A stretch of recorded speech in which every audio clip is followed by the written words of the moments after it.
প্রিয় BA 5th এবং 3rd সেমিস্টারের ছাত্রছাত্রীরা, আজকে আমি যে বিষয় নিয়ে আলোচনা করব সেটি হচ্ছে তোমাদের যাদের history general paper SEC A1 historical tourism theory and practice এই সাবজেক্টটি রয়েছে।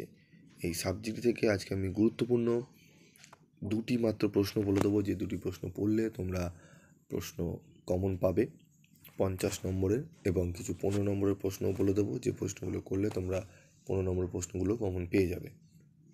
তো যে প্রশ্নগুলো বলছি সেগুলো একটু শোনো এবং ভিডিওটি প্রথম থেকে শেষ পর্যন্ত একটু মনোযোগ সহকারে শুনতে থাকো। তো প্রথমে যে প্রশ্নটি পড়বে, সম্প্রতি পরিদর্শন কিংবা ভার্চুয়াল ভ্রমণ করেছো এমন যে কোনো একটি ঐতিহ্যবাহী স্মৃতিসৌধ অথবা একটি জাদুঘর সম্পর্কে প্রতিবেদন লেখো। সম্প্রতি পরিদর্শন করেছো অথবা তথ্য প্রযুক্তির মাধ্যমে পরিদর্শন করেছো এমন একটি ঐতিহ্যবাহী স্মৃতিসৌধ সংগ্রহশালা সম্পর্কে প্রতিবেদন লেখো। এই দুটি প্রশ্ন তোমরা যদি ভালো করে যাও, এখান থেকেই তোমরা 100% প্রশ্ন কমন পাবে। ঐতিহ্যবাহী স্মৃতিসৌধ তোমরা কি বলতে পারো?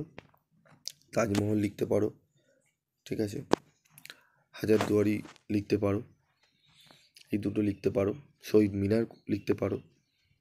দুটো যে কোনো পড়লে তোমাদের কিন্তু অসুবিধা হবে না, তোমরা দুটো মিনিমাম পড়ে রাখবে, যে কোনো লিখতে পারবে। একটি ঐতিহ্যবাহী স্থান সম্পর্কে প্রতিবেদন লেখো, এটিও সেম ঐতিহ্যবাহী স্থান, তাজমহল, হাজারদুয়ারি এগুলো সম্পর্কে তোমরা লিখতে পারো।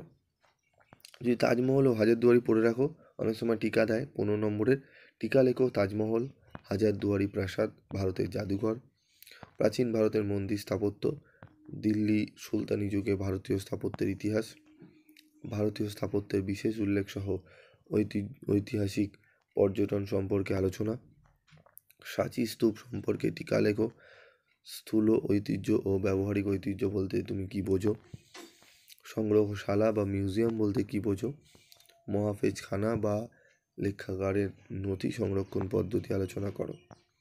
তো এই প্রশ্নগুলো তুমি যদি করে যাও, এখান থেকে প্রশ্ন তোমরা কমন পেয়ে যাবে এবং এর উত্তরগুলো তোমরা ভালো করে খুঁজো। যদি কোনো প্রশ্নের উত্তর তোমাদের না থাকে তাহলে কমেন্ট বক্সে লিখে জানিও, আমি তার উত্তর করে দেওয়ার চেষ্টা করব।